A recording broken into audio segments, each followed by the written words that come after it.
31. Sekali lagi, Ayub mengaku tidak bersalah. Aku telah menetapkan syarat bagi mataku. Masakan aku memperhatikan anak darah? Karena bagian apakah yang ditentukan Allah dari atas? Milik pusaka apakah yang ditetapkan Yang Maha Kuasa dari tempat yang tinggi? Bukankah kebinasaan bagi orang yang curang dan kemalangan bagi yang melakukan kejahatan? Bukankah Allah yang mengamat-amati jalanku dan menghitung segala langkahku? Jikalau aku bergaul dengan dusta, atau kakiku cepat melangkah ke tipu daya, biarlah aku ditimbang di atas neraca yang teliti. Maka Allah akan mengetahui bahwa aku tidak bersalah. Jikalau langkahku menyimpang dari jalan, dan hatiku menuruti pandangan mataku, dan noda melekat pada tanganku, maka biarlah apa yang kutabur dimakan orang lain, dan biarlah tercabut apa yang tumbuh bagiku. Jikalau hatiku tertarik kepada perempuan, dan aku menghadang di pintu sesamaku, maka biarlah istriku menggiling bagi orang lain, dan biarlah orang-orang lain meniduri dia. Karena hal itu adalah perbuatan mesum, bahkan kejahatan yang patut dihukum oleh hakim. Sesungguhnya itulah api yang memakan habis dan menghanguskan seluruh hasilku. Jikalau aku mengabaikan hak budakku laki-laki atau perempuan ketika mereka berperkara dengan aku, apakah dayaku kalau Allah bangkit berdiri? Kalau ia mengadakan pengusutan, apakah jawabku kepadanya? Bukankah ia yang membuat aku dalam kandungan, membuat orang itu juga? Bukankah satu juga yang membentuk kami dalam rahim?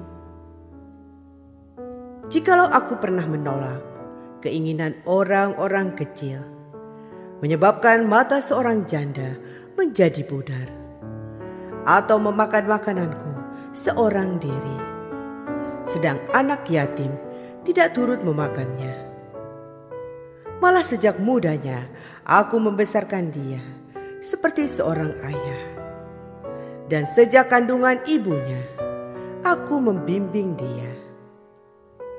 Jikalau aku melihat orang mati karena tidak ada pakaian, atau orang miskin yang tidak mempunyai selimut, dan pinggangnya tidak meminta berkat bagiku, dan tidak dipanaskannya tubuhnya dengan kulit bulu dombaku, jikalau aku mengangkat tanganku melawan anak yatim, karena di pintu gerbang aku melihat ada yang membantu aku, maka biarlah tulang belikatku lepas dari bahuku, dan lenganku dipatahkan dari persendiannya. Karena celaka yang daripada Allah menakutkan aku, dan aku tidak berdaya terhadap keluhurannya.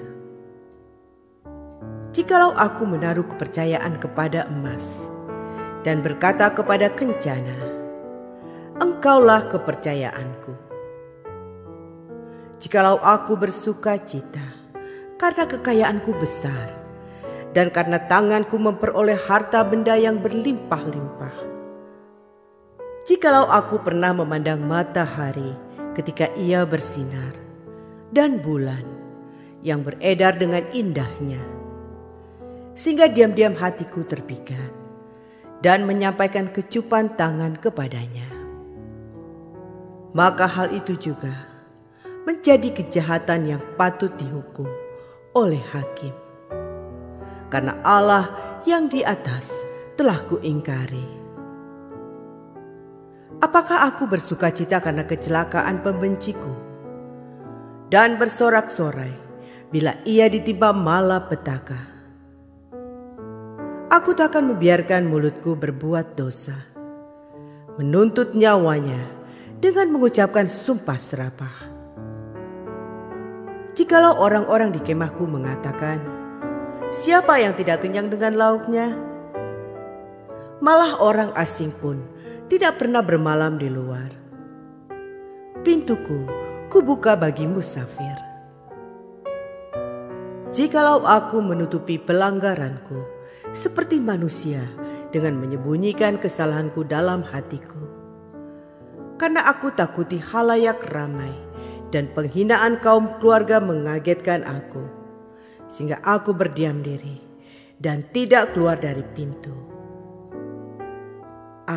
Sekiranya ada yang mendengarkan aku. Inilah tanda tanganku. Hendaklah Yang Maha Kuasa menjawab aku.